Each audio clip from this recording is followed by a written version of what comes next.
Good morning Instagram. चलो जी, पिछले 2 दिनों से स्पेस से जो इमेजेस आ रही हैं उन इमेजेस ने मेट्रोलॉजिकल डिपार्टमेंट को भी अलर्ट में डाल दिया है ना। और ये जो आपको जो क्लाउड वॉल दिखाई दे रहा है पूरे नॉर्दर्न इंडिया की तरफ, ये कोई नॉर्मल क्लाउड नहीं है दोस्तों। ये एक 2500 किलोमीटर की पूरी क्लाउड वॉल है जो आने वाले कुछ दिनों के अंदर नॉर्थ इंडिया का जो क्लाइमेट है उसे पूरी तरह से चेंज कर सकती है।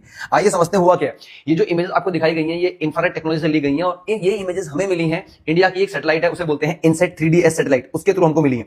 ये जो सिस्टम है ये पूरा का पूरा आपका जो कह सकते हैं आप पूरा वेस्टर्न यूपी हो गया, पंजाब हो गया, हरियाणा हो गया और इवन पाकिस्तान के कुछ पार्ट तक स्ट्रेच कर रहा है। और आने वाले कुछ दिनों में जैसे जैसे ये नीचे मूव करेगा, ईस्टर्न जो हमारे कोस्टल एरियाज हैं, जो हमारा बे ऑफ बंगाल है, वहां से उठने वाले कुछ स्टॉर्म्स इसके साथ कलेक्ट होने के चांसेस हैं और जिससे आने वाले कुछ समय में जो नॉर्थ इंडिया है वहां का जो टेंपरेचर है वो काफी ड्रास्टिकली डिप कर सकता है। एक चीज। दूसरी चीज, आइए समझते हैं कि यहाँ पे ये जो व्हाइट पोर्शन आपको दिखाई दे रहा है ना बादल का, इस तरह के जो क्लाउड होते हैं गाइस, इनको यूजुअली बोलते हैं निम्बस क्लाउड। जितना ज्यादा ये पोर्शन व्हाइट होगा इसका मतलब ऊपर टेंपरेचर उतना कम है।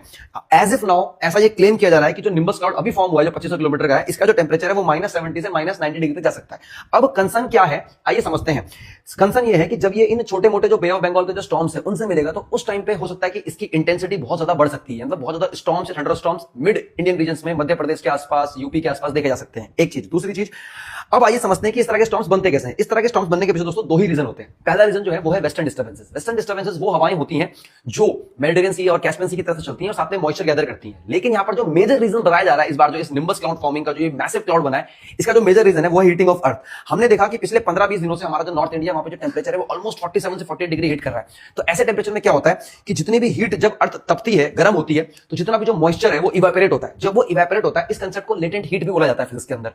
जब वो इवेपोरेट होता है तो वो काफी बहुत हल्का हो जाता है वेपर, तो वो ऊपर की तरफ उड़ता है। जब वो ऊपर की तरफ उड़ता है तो ऊपर जाके एक अच्छी खासी हाइट पे वाटर जो है दोबारा से कंडेंस होता है। जब वाटर दोबारा से कंडेंस होता है तो इस केस में भी वही हुआ है। अब इस केस में हीटिंग बहुत ज्यादा हुई तो अमाउंट ऑफ मॉइस्चर जो गैदर हो गया वो बहुत ज्यादा हो गया और आप देख पा रहे होंगे लगभग 10 से 15 किलोमीटर की हाइट पे पूरा का पूरा एक क्लाउड का बबल बन चुका है और वहां वो इतना वाइट है कि वहां पे जो टेंपरेचर है वो -70 से -90 डिग्री तक जा सकता है, ऐसा मेट्रोलॉजिकल डिपार्टमेंट क्लेम करता है।